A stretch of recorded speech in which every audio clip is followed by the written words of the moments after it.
ಇನ್ನು ದರ ಏರಿಕೆ ಖಂಡಿಸಿ ಬಿಜೆಪಿ ಪ್ರತಿಭಟನೆಗೆ ಮುಂದಾಗಿದೆ. ಕೇಂದ್ರದ ವಿರುದ್ಧ ಬೆಲೆ ಏರಿಕೆಯ ಪ್ರತಿಭಟನೆ ಮಾಡಬೇಕಿತ್ತು. ಬಿಜೆಪಿ ಆಕ್ಷೇಪಕ್ಕೆ ಸಚಿವ ಪ್ರಿಯಾಂಕ್ ಖರ್ಗೆ ತಿರುಗೇಟನ್ನು ಕೊಟ್ಟಿದ್ದಾರೆ. ಕೇಂದ್ರದ ವಿರುದ್ಧ ಮಾಡಬೇಕಿತ್ತು ಅಂತ ಹೇಳ್ತಾ ಇದ್ದಾರೆ ಪ್ರಿಯಾಂಕ್ ಖರ್ಗೆ ಅವರು. ತಡವಾಗಿ ಆದರೂ ಬಿಜೆಪಿಗೆ ಜ್ಞಾನೋದಯ ಆಗಿದೆ. ಮೋದಿ ಆರ್ಥಿಕ ನೀತಿಯಿಂದ ಜನರ ಬದುಕು ಸಂಕಷ್ಟದಲ್ಲಿ ಇದೆ. ಮೋದಿ ಮಾಸ್ಟರ್ ಸ್ಟ್ರೋಕ್ನಿಂದ ಆರ್ಥಿಕವಾಗಿ ಹದಗೆಟ್ಟಿದೆ ಅಂತ ಪ್ರಿಯಾಂಕ್ ಖರ್ಗೆ ಹೇಳಿಕೆಯನ್ನು ಕೊಟ್ಟಿದ್ದಾರೆ. ಜನಾಕ್ರೋಶ ರ್ಯಾಲಿ ಕೇಂದ್ರದ ವಿರುದ್ಧ ಮಾಡಬೇಕು ಅಂತ ಹೇಳಿದ್ದಾರೆ. ಅವರಿಗೆ ಕೊನೆ ಪಕ್ಷನ ಅವರಿಗೆ ಜ್ಞಾನೋದಯ ಆಗಿದೆ, ಬೆಲೆ ಏರಿಕೆ ಆಗಿದೆ ಅಂತ. ಈ ಜನಾಕ್ರೋಶ ರ್ಯಾಲಿ ಏನು ಮಾಡ್ತಾ ಇದ್ದಾರೆ, ಇದು ಕೇಂದ್ರ ಸರ್ಕಾರದ ವಿರುದ್ಧ ಮಾಡಿದ್ರೆ ಒಳ್ಳೇದು. 10 ವರ್ಷದಿಂದ ಹೇಳ್ತಾ ಇದ್ದೀವಿ, ಮೋದಿಯವರ ಆರ್ಥಿಕ ನೀತಿಯಿಂದ ಸಾಮಾನ್ಯ ಜನರ ಬದುಕು ನರಕ ಆಗಿದೆ ಅಂತ. ಇವತ್ತು ಇಷ್ಟೆಲ್ಲ ಬೆಲೆ ಏರಿಕೆಗೆ ಕಾರಣ ಕೇಂದ್ರ ಸರ್ಕಾರ ಅಲ್ವಾ? ಸಾಮಾನ್ಯ ಪ್ರಜ್ಞೆ ಇಲ್ವಾ ಅವರಿಗೆ? ಇವತ್ತು ಮೋದಿಯವರ ಮಾಸ್ಟರ್ ಸ್ಟ್ರೋಕ್ಗಳಿಂದ ಇವತ್ತು ನಮ್ಮ ಆರ್ಥಿಕ ಪರಿಸ್ಥಿತಿ ದೇಶದ್ದು ಇವತ್ತು ಕುಸಿದೋಗಿದೆ. ಜನಾಕ್ರೋಶ ರ್ಯಾಲಿ ಮಾಡಬೇಕಾಗಿರೋದು ಇವರೆಲ್ಲರೂ ಕೇಂದ್ರ ಸರ್ಕಾರದ ವಿರುದ್ಧ ವಿನಃ ನಮ್ಮ ಸರ್ಕಾರದ ವಿರುದ್ಧ ಅಲ್ಲ. ಬಜೆಟ್ ಸೆಷನ್ ಬಗ್ಗೆ ಚರ್ಚೆ ಮಾಡಿದ್ರ ಇವರು? ಬಜೆಟ್ ಸೆಷನ್ ನಲ್ಲಿ ಏನಾದ್ರೂ ಮಾಡಿದ್ರ?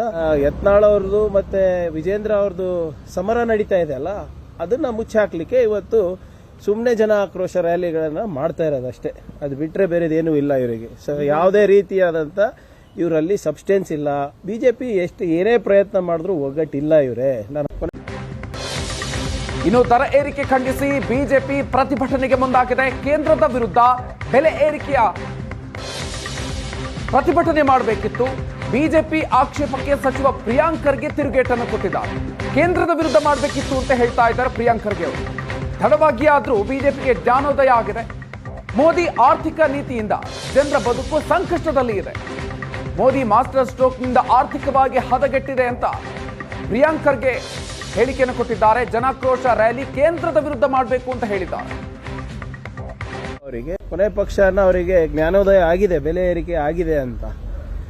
ಈ ಜನಾಕ್ರೋಶ ರ್ಯಾಲಿ ಏನು ಮಾಡ್ತಾ ಇದ್ದಾರೆ, ಇದು ಕೇಂದ್ರ ಸರ್ಕಾರದ ವಿರುದ್ಧ ಮಾಡಿದ್ರೆ ಒಳ್ಳೇದು. 10 ವರ್ಷದಿಂದ ಹೇಳ್ತಾ ಇದ್ದೀವಿ, ಮೋದಿಯವರ ಆರ್ಥಿಕ ನೀತಿಯಿಂದ ಸಾಮಾನ್ಯ ಜನರ ಬದುಕು ನರಕ ಆಗಿದೆ ಅಂತ. ಇವತ್ತು ಇಷ್ಟೆಲ್ಲ ಬೆಲೆ ಏರಿಕೆಗೆ ಕಾರಣ ಕೇಂದ್ರ ಸರ್ಕಾರ ಅಲ್ವಾ? ಸಾಮಾನ್ಯ ಪ್ರಜ್ಞೆ ಇಲ್ವಾ ಅವರಿಗೆ? ಇವತ್ತು ಮೋದಿಯವರ ಮಾಸ್ಟರ್ ಸ್ಟ್ರೋಕ್ಗಳಿಂದ ಇವತ್ತು ನಮ್ಮ ಆರ್ಥಿಕ ಪರಿಸ್ಥಿತಿ ದೇಶದ್ದು ಇವತ್ತು ಕುಸಿದೋಗಿದೆ. ಜನಾಕ್ರೋಶ ರ್ಯಾಲಿ ಮಾಡಬೇಕಾಗಿರೋದು ಇವರೆಲ್ಲರೂ ಕೇಂದ್ರ ಸರ್ಕಾರದ ವಿರುದ್ಧ ವಿನಃ ನಮ್ಮ ಸರ್ಕಾರದ ವಿರುದ್ಧ ಅಲ್ಲ. ಬಜೆಟ್ ಸೆಷನ್ ಬಗ್ಗೆ ಚರ್ಚೆ ಮಾಡಿದ್ರ ಇವರು? ಬಜೆಟ್ ಸೆಷನ್ ನಲ್ಲಿ ಏನಾದ್ರೂ ಮಾಡಿದ್ರ? ಯತ್ನಾಳ್ ಅವ್ರದ್ದು ಮತ್ತೆ ವಿಜೇಂದ್ರ ಅವ್ರದ್ದು ಸಮರ ನಡೀತಾ ಇದೆ ಅಲ್ಲ, ಅದನ್ನ ಮುಚ್ಚಾಕ್ಲಿಕ್ಕೆ ಇವತ್ತು ಸುಮ್ಮನೆ ಜನ ಆಕ್ರೋಶ ರ್ಯಾಲಿಗಳನ್ನ ಮಾಡ್ತಾ ಇರೋದಷ್ಟೇ. ಅದು ಬಿಟ್ರೆ ಬೇರೆದೇನೂ ಇಲ್ಲ ಇವರಿಗೆ. ಯಾವುದೇ ರೀತಿಯಾದಂತ ಇವರಲ್ಲಿ ಸಬ್ಸ್ಟೆನ್ಸ್ ಇಲ್ಲ. ಬಿಜೆಪಿ ಏನೇ ಪ್ರಯತ್ನ ಮಾಡಿದ್ರು ಒಗ್ಗಟ್ಟಿಲ್ಲ ಇವರೇ.